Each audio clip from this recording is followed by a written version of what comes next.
morning.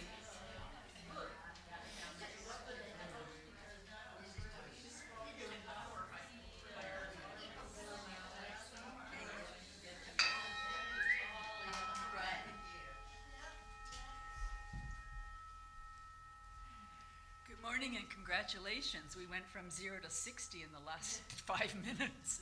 I'm so glad to see a good group. We are the Universalist Unitarian Community of Halifax. We are meeting both here and on Zoom. We often have quite a few people on Zoom. My name is Marilyn Chenier and my pronouns are she, her. During the summer months, our minister, Ben Robbins, is on leave for his annual study and vacation break. Various congregation members take turns leading the services, and today it is my turn. Tristan Calloway, our accompanist, is away today, so we'll be relying on Riley Friesen, our tech guy, to cue the music on YouTube as needed. Andrea Dewar is our part-time office administrator. We are a people of many paths who are brave, curious, and compassionate thinkers and doers. We are diverse in faith, ethnicity, history, and spirituality, but are aligned in our desire to make a difference for the good. We have radical roots and a history as self-motivated spiritual people. We think for ourselves, and we recognize that life experience is the strongest influence on our beliefs. We especially welcome anyone who's new or newish in here or on Zoom. And if you would care to introduce yourselves, I will bring you the microphone. If you put your contact information in our guest book on the table in the next room, we can add you to our UUCH news list, e-news.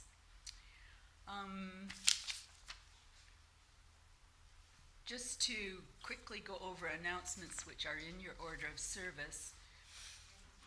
There is a Spirit Circle next Sunday night from 6 to 7 here in the church. The service in Manuti, is that next Sunday? I thought it was today. Okay, next Sunday, contact Norm Harofker if you want to carpool from here down to Manuti. For those of you who are new to us today, Manuti has the oldest Universalist church in Nova Scotia. So it's historical. And Etta reminds us that this coming Tuesday at midnight is the deadline to send her items for the newsletter. I want to introduce our speaker, and then when it's time for his presentation, you will know a little bit about him. Mustafa Husseini was born and raised in Afghanistan. He and his wife, Nargis Raisi, have been calling Halifax home since 2022. While at university in Afghanistan, Mustafa did a major in business and took several courses about Sufism, an interest of his which you will learn more about today. Mustafa is clearly a lifelong learner. He's been working at SMU as admin assistant to several departments, has lately been trying his hand at writing short stories, and just became a licensed mortgage broker. He and Nargis have welcomed her mother and brother to Nova Scotia and are waiting and hoping for more family members to arrive soon. We will call on Margaret, who's probably on Zoom, to do the land acknowledgement, please, Riley.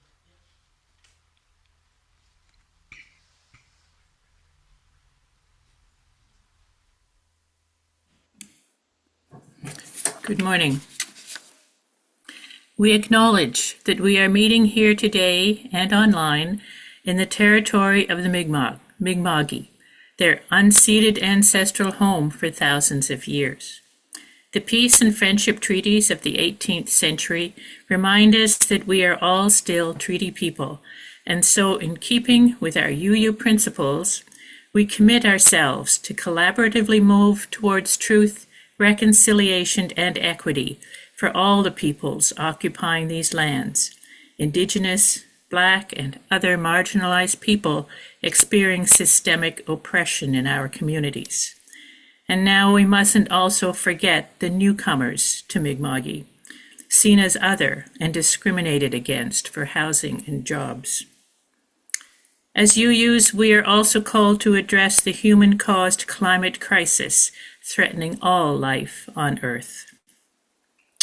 In the last 3 years here in Nova Scotia, many of us have personally experienced wildfires, floods, droughts, and collapsing coastlines. Our ocean water is warmer and the waves are higher. We know about climate change. We need to let our leaders know that we have to have action. On September 20th, around the world, there will be thousands of people demonstrating at Draw the Line events. We're drawing the line for a better world, with clean energy for all, protection for people and nature, and accountability for those fueling the climate crisis. We don't have any more details yet on the event here in Halifax, but we'll update you as we get more information. And the day before that demonstration, there will be a Seniors for Climate Later is Too Late workshop, similar to the very successful event last year. There will be at least 20 displays from local organizations and 4 speakers on critical changing climate issues. So save those dates. September 19th and 20th will be a big weekend for climate action.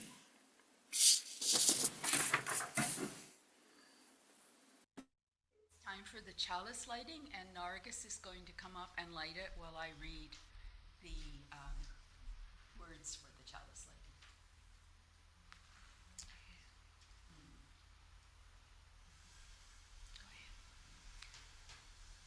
Life is a gift for which we are grateful. We gather in community to celebrate the glories and the mysteries of this great gift.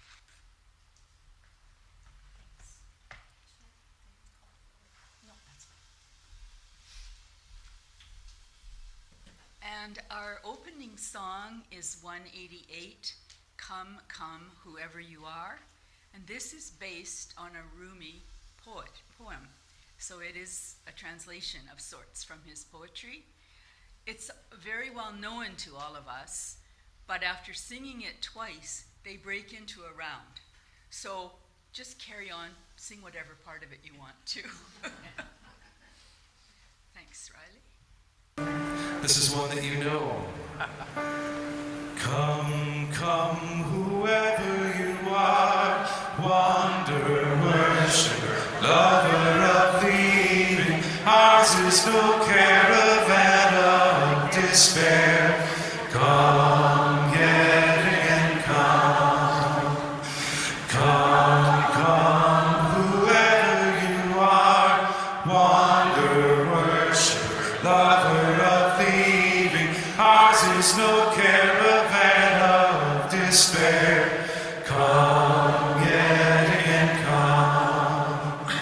Come, come, whoever you are, wanderer, worshiper, lover of the evening. Ours is no caravan of despair. Ours is no caravan of despair. Ours is no caravan. Whoever you are, wanderer, worshiper, lover of the evening. Ours is no caravan of despair. Ours is no caravan of despair. Ours is no caravan. Whoever you are, wanderer, worshiper, lover of the evening. Ours is no caravan of despair. Ours is no caravan of despair. Ours is no caravan of despair. Come, yet again, come.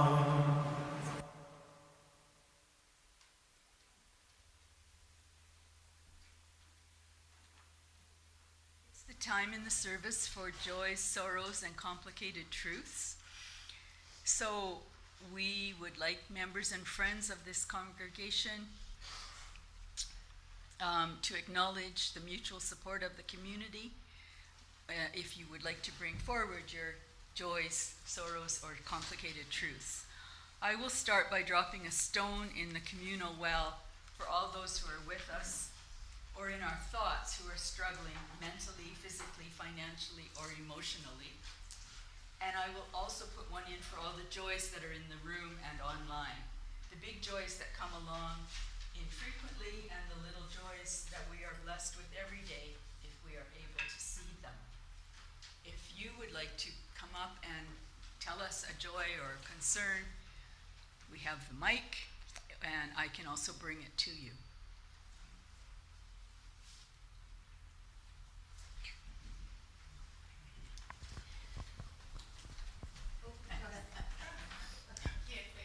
Age before beauty.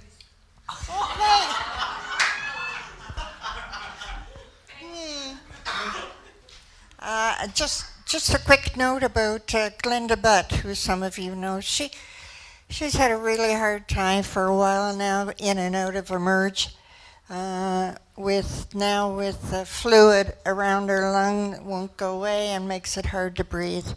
So she's in hospital. I talked to Franklin the other day, and he was hoping she might get home on Friday, but I'm not sure if she did or not. Anyway, she's having a tough time. We should send her a card.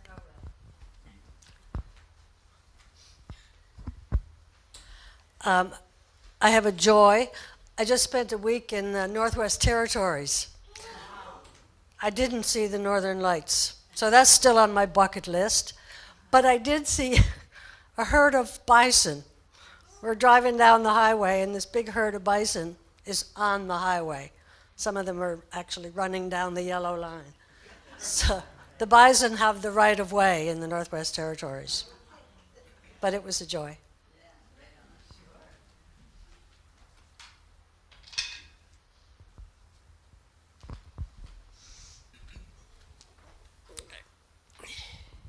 Good morning. My name is Etta Ham, longtime member of this congregation. I just want to report that we had a very nice celebration of life for my son who passed recently. This was held on Friday. There were some UUs here. The after choir was there. They played 3 songs, and the event was well populated, and it was filled with nice sort of positive mixture of sadness and happy memories of my son. He was a great guy. Thank you. Marilyn was there.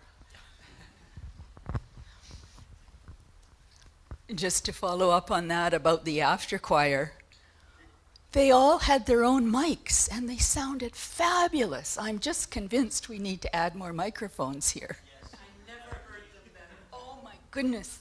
Wow. Yeah. Where am I at? So, let me put one in for Glenda.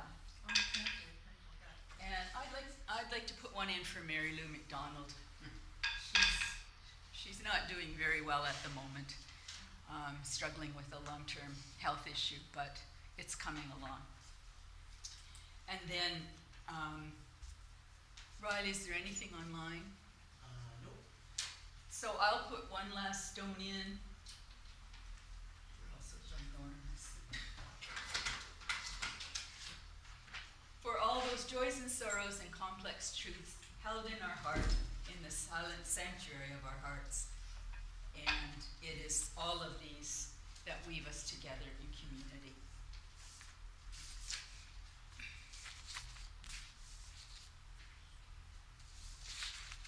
Oh, great. I was going to do a reading now, and I don't think I brought it with me. Brilliant. I did not. Okay. So we will move on to the offertory.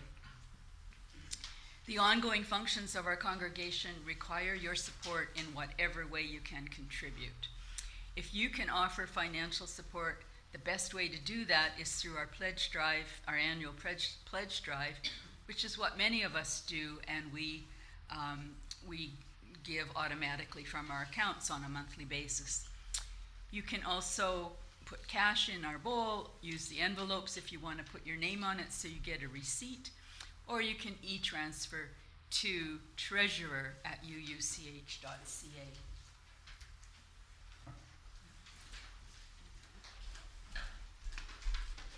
And speaking of treasurer,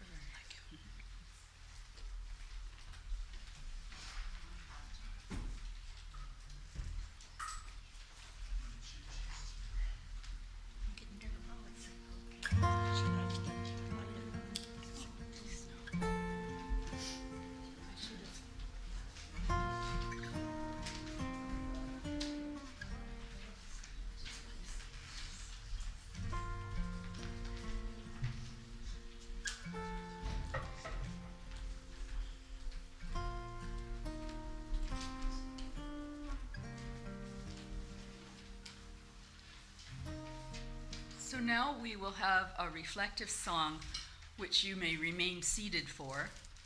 The song is called The Guest House, which is based on a poem by Sadi, and it is sung by Julia Bloom.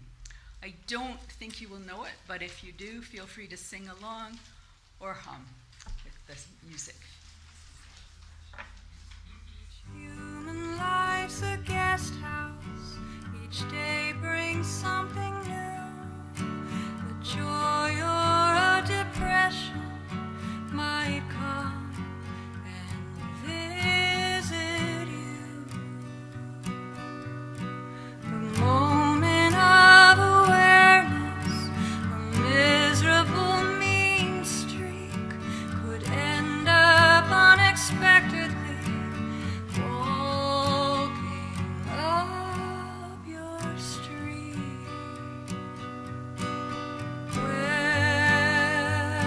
Welcome and serve them all.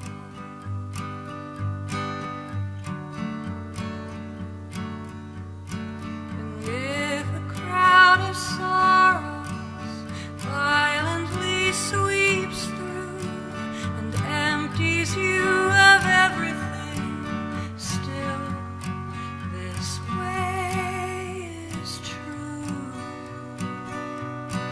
Give honor to each guest who comes into your life. They could be here to clear you out, to hold a new delight.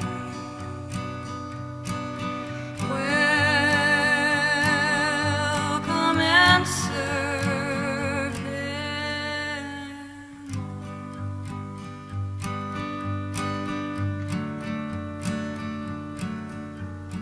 Dark thought and shame and malice arriving in their time. Meet them each with laughter. Invite them in with kindness. Be grateful for whoever comes, for each and every one. For each one has been sent as a guide from beyond.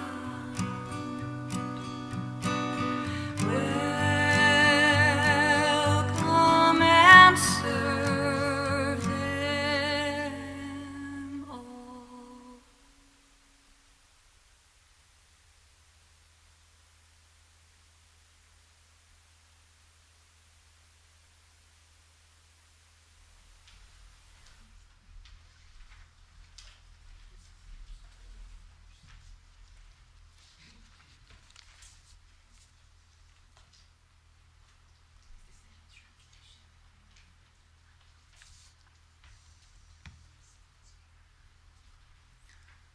Hello, everyone. Morning. Thank you, Marilyn, for the very nice introduction. Without further ado, I will start my presentation. When I was a second year business administration student at the American University of Afghanistan. I saw this strange course being offered in the upcoming academic term. It was called Sufism, and the instructor was a professor with the name of Dr. Michael Barry. At the time, I didn't know a lot about Sufism or a lot about Dr. Barry, but I took the course anyways because I knew it's going to be poetry heavy, and little did I know at that time that I would eventually end up taking 3 more Sufism courses with the same professor, which was actually 1 course more than the number of core business courses I took at the university until my 4th year. I never graduated because our university campus got closed after the government collapsed in Afghanistan in 2021 and the Taliban took over. During the course of this during these 4 courses I took with no, it's not my first name. During the time I had with Dr. Berry, I learned a little about himself too. I learned that he could speak Persian, although he was a French-American historian who taught at Princeton in the early 2000s, and that he was also a humanitarian who came to Afghanistan during the Soviet wars and worked with United Nations and other international organizations delivering aid to Afghans in need. And that he was also present during one of the meetings between President Reagan and the leaders of the Mujahideen and acted as an interpreter, which was very fascinating to me. So one day during one of his very first classes, as he was proudly giving us a tour of all those, the large collection of miniature paintings that he had collected, and these paintings were from 14th, 15th century Herat, Afghanistan, and that they were not the originals, of course. The originals were being kept at are being kept still at the Metropolitan Museum of Art, and they were very similar to the ones, to the one that was printed on our order of service today. This is from 14th century Herat, and you cannot zoom it, you can zoom it on your phones. You will see the detail that's in this painting, and you wouldn't believe it that it was painted on, the whole thing is not bigger than what's already printed here. So that's how detailed it was. And this is called the Dancing Dervishes. These are all major Sufi poets of the time. Like the one you see here weeping, that's Rumi. And then we have Hafiz and Sadi and all other great poets who are dancing here. And there are 2 other characters here, right here, who are standing expressing being humble in front of all these great poets, or respecting them. And one of them is the then Prime Minister of Herat, Amir Ali Sher, in a way, and the other one is a poet, a great scholar, Jami, who was also a Sunni scholar. And Professor Barry liked to tell us that, right now it's in many provinces across Afghanistan, you cannot take photos of living beings. They cannot, even in Kabul, it's not technically allowed, but they still do it because they think it's not Islamic. And Dr. Barry said, I would like to show this to Taliban and tell them that he is the greatest scholar of his time, and he was alive when this was painted, and he let himself be painted from, he just sat there and they painted him. So, yeah. So I think I'm going off course here. So during one of his courses, as he was giving us the tour, he stopped and he told us that for over 1,000 years, right from the start of Islam, not when the Muslim conquest of Afghanistan and what's today called Afghanistan, Iran, and Azerbaijan, but somewhere in the 2nd or 3rd century, up until 1,000 years later, like around 100 or 200 years ago, every work of art, every poem, every miniature painting ever created on those lands, I would say, there's several countries right now, but they were all together at the time, was a form of Sufi teaching. That's a very bold statement when you're trying to say that everything, like every great work that was done during the golden age of Islamic civilization, was a Sufi work. But he made it, and he was pretty sure that it was true, and we will see that it actually was. And he also added that many of our problems today, many of the problems that particular part of the world is facing today, is because during the past 100 or 150 years, we have been distanced from those teachings. That there was a void created. I wouldn't say we distanced ourselves from those teachings, but we have been distanced from those teachings, and that in that space, in that void that was created, extremism, or rather new, but it was from the beginning, but it got prevalent rather in the recent years, form of religion crept in. And he was right. There was a time not that long ago when Persian poetry was being taught at mosques across Afghanistan. Children spent their days reading verses about universal love, about mutual acceptance, about spiritual unity. They read lines like, "Out beyond ideas of wrongdoing and right doing, there is a field. I will meet you there." Or, if the more correct translation of this poem, the more literally translated version of this poem from Persian is, "Beyond Islam and unbelief," this is being taught at a mosque, "beyond Islam and unbelief, there is a desert plain. For us, there is a yearning in the midst of that expanse. The mystic who reaches there will prostrate.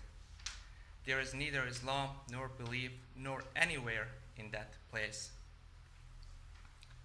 So these were the kind of poems children were taught, and they just didn't read them, but they were the kind of material that were meditated upon and were discussed, were being later painted. Like we have a couple of miniature paintings that I would like to show you. If Riley could kind of bring them up. Like this one. This painting is also being kept, I think it's the Metropolitan Museum of Art. It was painted in the 14th century. And this is like what happened during the Islamic civilization was in the 12th, 13th century, poetry reached its peak. And then just the way like it happened in the Italy during the Renaissance, then what like for hundreds of years, people expressed opinions through poetry, through philosophy, and then it was time for painting to depict those things. And for the next 200 or 300 years, they were busy creating some of these paintings. And I would like to mention again that like these paintings, they are the size, like they have the half size of an A4, and like the detail, like I don't know, they didn't have like all the sophisticated equipments we have today. I don't know how they did it, but they were the size, like this is the size they had, and they are being kept at the, I think some of them are in Dubai, some of them are in London, and most of them are in the Metropolitan Museum of Art.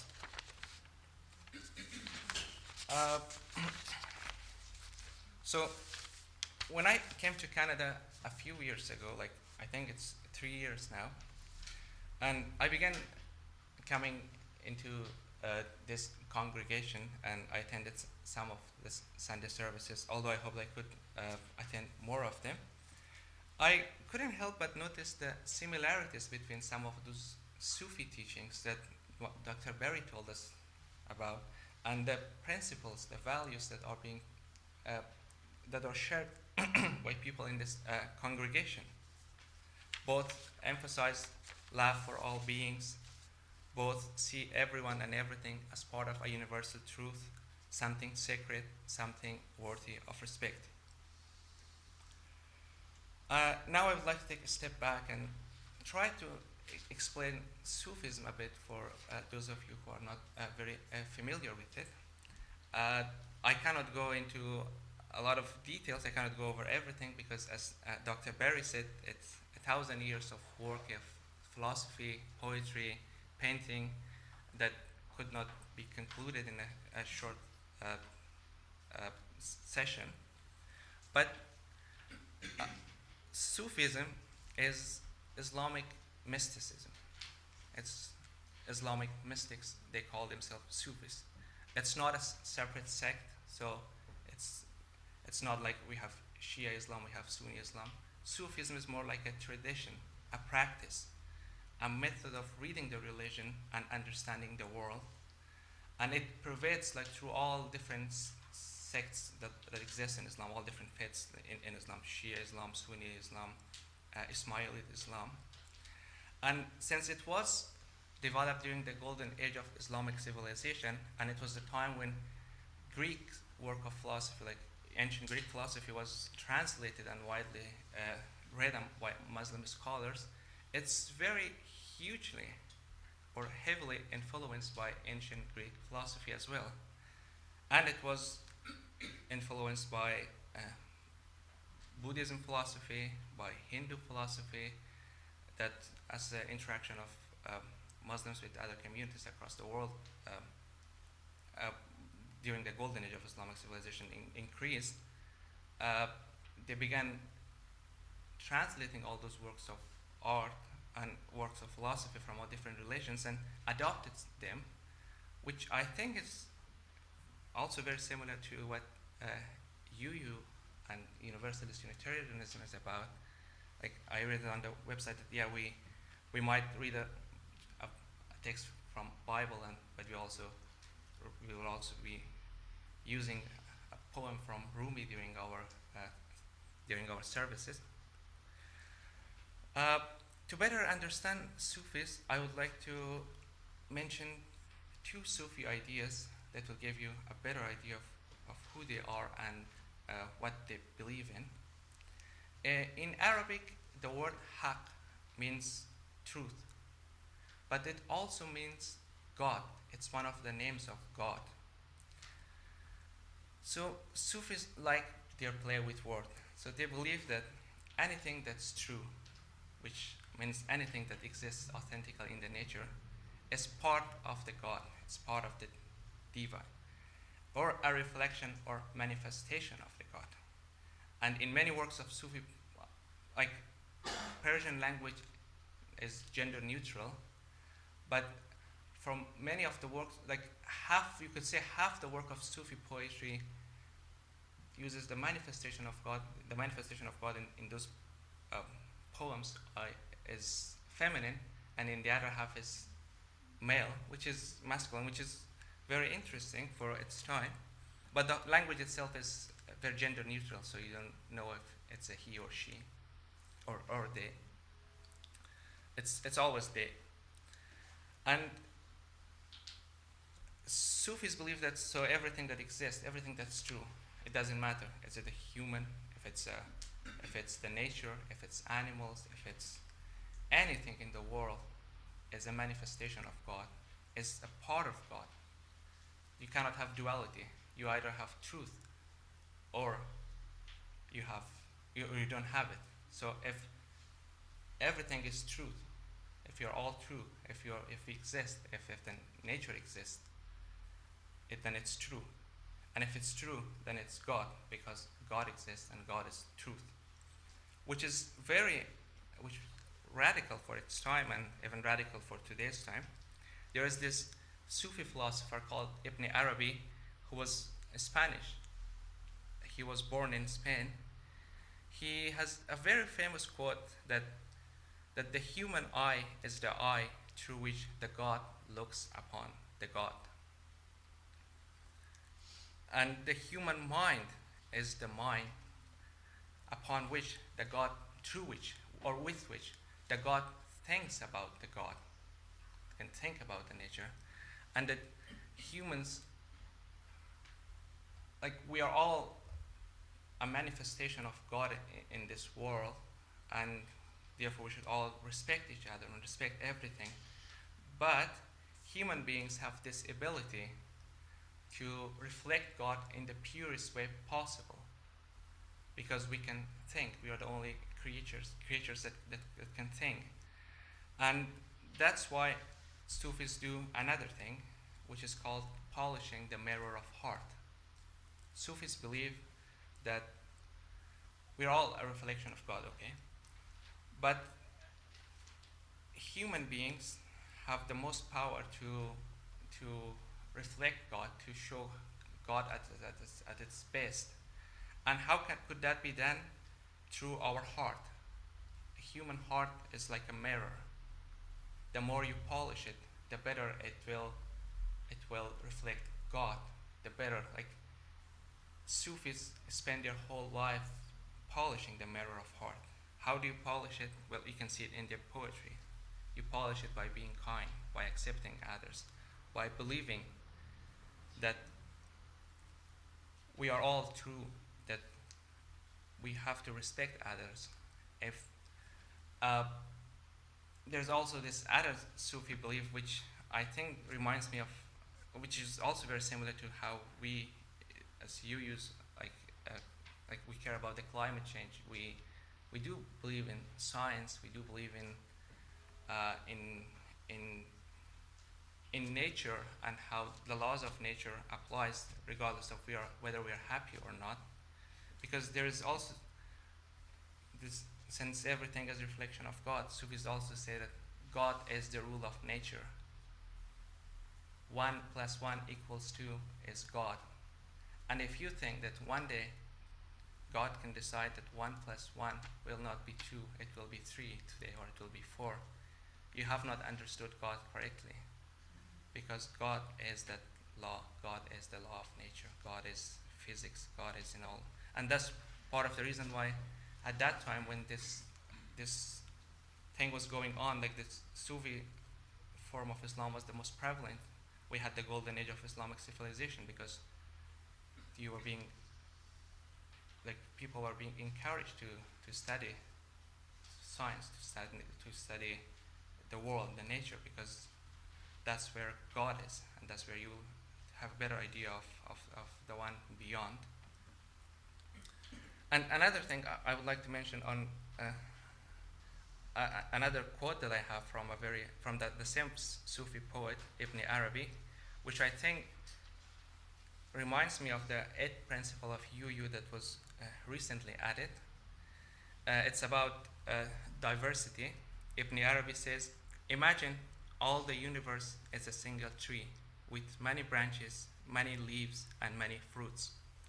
And sometimes you cannot even see the unity of the tree because you are lost in the multiplicity of the branches and leaves and fruits." This idea, like Ibn Arabi was a 12th century philosopher, and Rumi was heavily influenced by Ibn Arabi, because he was the philosopher and Rumi was the poet. He gave the ideas, and Rumi was the one who would, like, they didn't meet each other, which I hope they had, but they were, like, Rumi was influenced by the philosophy of Ibn Arabi, because Shams, who is the main character in most of Rumi poems, the main subject of Rumi poems, and I would like to say that Shams is the manifestation of God for Rumi,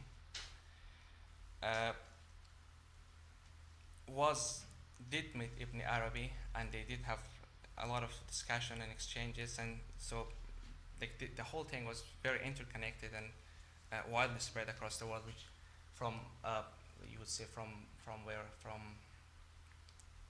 somebody from Spain, from Andalusia, his philosophy would reach all the way to Bengal in Bangladesh today, and which says about how prevalent this form of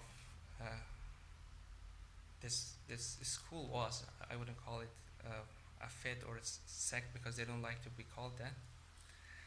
Uh, for the remainder of this presentation, I would like to read two poems from two of the greatest Sufi poets of all time. One of them is from Rumi, and the other one is from Hafiz.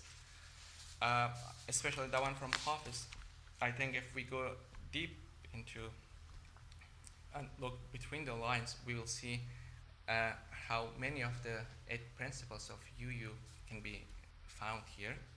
So I will start with that one. Let not the pious judge the meek, each for his own deeds will speak. Whether I'm good or bad, you judge yourself. You reap what you sow, find what you seek. Everyone is seeking love, sober or drunk. Everywhere a house of love, mosque or synagogue. I submit my head on the tavern's breaks. If you don't understand, just take a peek. Let me keep my hope of eternal grace. Behind the veil, who is good, who the freak? Not only I fell out of virtue's path, my father too treated that path oblique, which points out this story of Adam and how he fell from heaven. Hafiz, on your deathbed, bring the cup to your cheek. You go from the tavern straight to the heaven's peak. I would like to give some time if you have any thoughts on this poem, and how you think it relates to UU principles, and if anybody would like to mention anything, I would be happy to bring the mic. Anybody? Oh, we have one. The yellow light needs to be off. That's the yellow. Oh, no, it's on. Oh, you need to do this. There. Thank you so much. Just in front of the camera? Or? Sure, go in front of the camera. Hi, folks. How's it going? I'm Samuel. Yeah, just one thing I noticed was how in the poem there was depiction of psychoactive substances, mostly alcohol, and it wasn't demonized, which is something I find kind of interesting when you compare it to the more pious form of reflection on such practices, because they are involved in lots of different cultures around the world, not only Sufism. So it's cool to see. That's all I wanted to say. Thank you. Thank you. Just leave it on.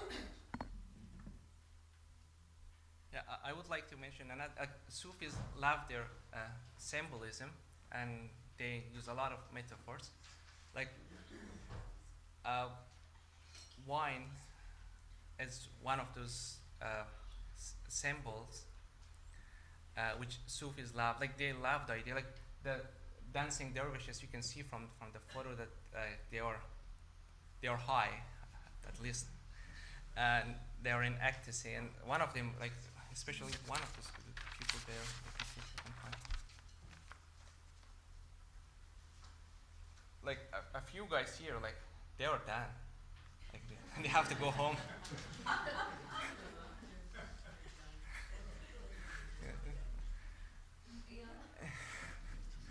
And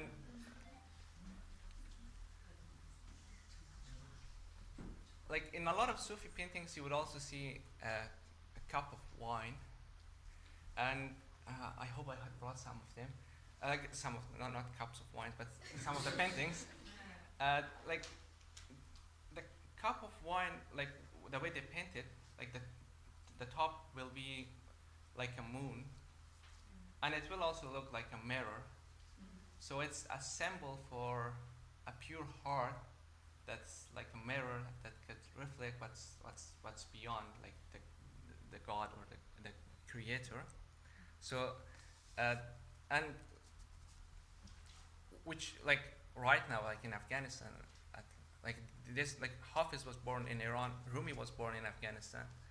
Like you cannot even talk about, like you cannot drink water and say cheers, because that's not cool according to them. But there was a time when it was cool to talk about ecstasy, about being drunk in the love of God, which says a lot about, as what Dr. Barry said, how the void was filled with extremism. Anybody else has any thoughts that they would like to share? Yeah, I just thought it was, I think the piece that's standing out to me is around the judgment and the non-judgment of others and the acceptance and maybe that sort of your internal sense of what that looks like. And I think that UUs try to practice that in terms of inviting in a lot of different ways of knowing.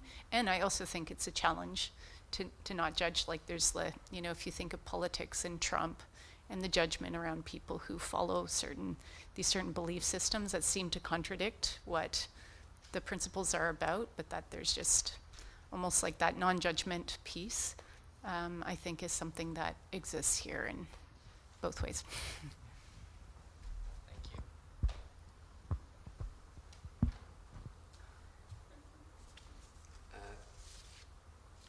Anybody else has any thoughts that they would like to share? And the next poem is much. You might have some thoughts on the next poem, I'm sure. The next one is from Rumi. I would like to make a small correction, like the reflection song we just heard. That's also Rumi. Yeah, it's not actually it's not Sadi, it's Rumi. Okay. But I do have something from Sadi that I would like to read as well, because we have time. No, we don't have much time. So this poem of Rumi, it's called What's to be Done. What's to be done, O Muslims, for I do not know myself.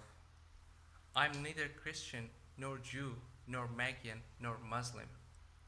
I'm not of the East, nor of the West, nor of the land, nor of the sea. I'm not of nature's quarry, nor of the heavens circling above.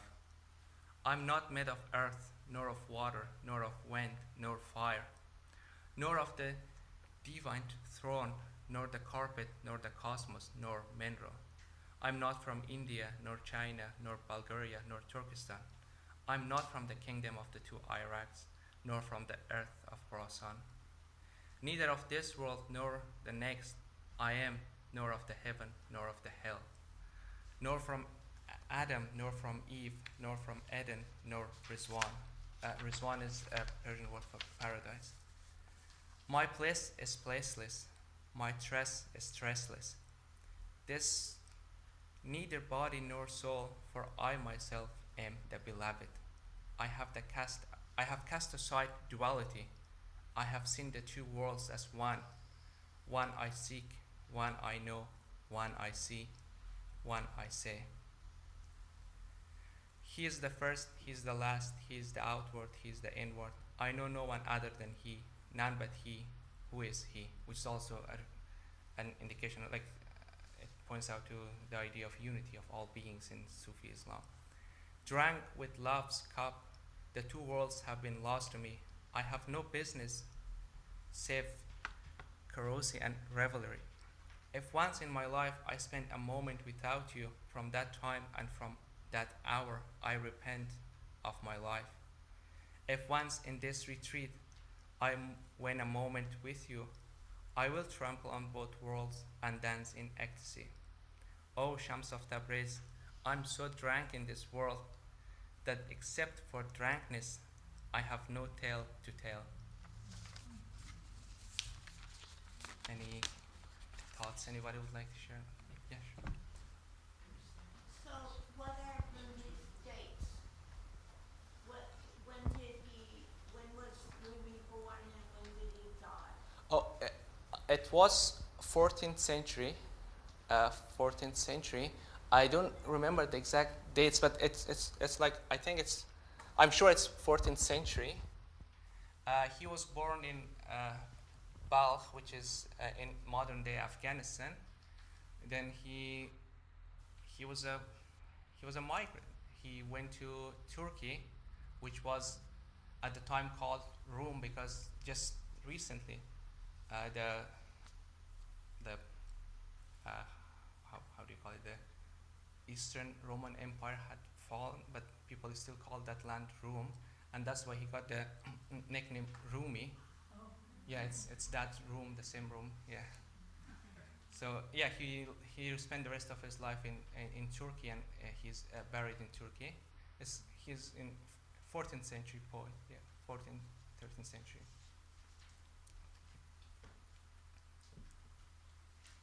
And Rumi was a very rigid scholar of religion. Just a fun fact. He was very rigid scholar of religion, and he was very well respected among religious cycles in the city he was living at in Turkey. And then one day he meets someone who changes his life, which is Shams, and he has a whole book of like this, the same, like the poem I read is from that book. It's called Diwan-i-Shams, the Book of Shams, and Shams just changes Rumi. Like the person who was a very rigid scholar, very pious, he becomes a poet, somebody who would express some of like, even for its time, like this unity of being, this universal unity was very radical. And hearing them from Rumi, who up until yesterday was a very rigid scholar, was something for the people of his time. Okay. And we have a few minutes. I'll just go over one short poem. This one is the one that we had for our reading today, "The Children of Adam" by Sadi. I have it on my phone, so yeah. And this poem, this is printed on the UN building in New York. There are several translations of it. I will just go with the more modern one. Human beings are member of a whole, in creation of one essence and soul. If one member is inflicted with pain, other members uneasy will remain. If you have no sympathy for human pain, the name of human you cannot pretend. Thank you so much, everyone.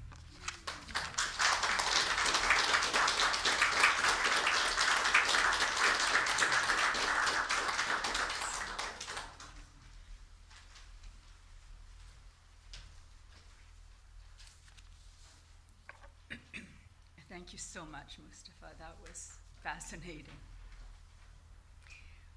We have a final song, which is in our hymn book, 159.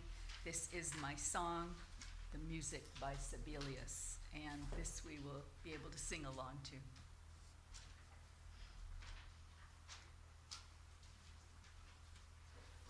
Country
we've had newcomers here for one reason or another because it just means so much to me. Other lands have sunlight too and clover, and skies are everywhere as blue as mine.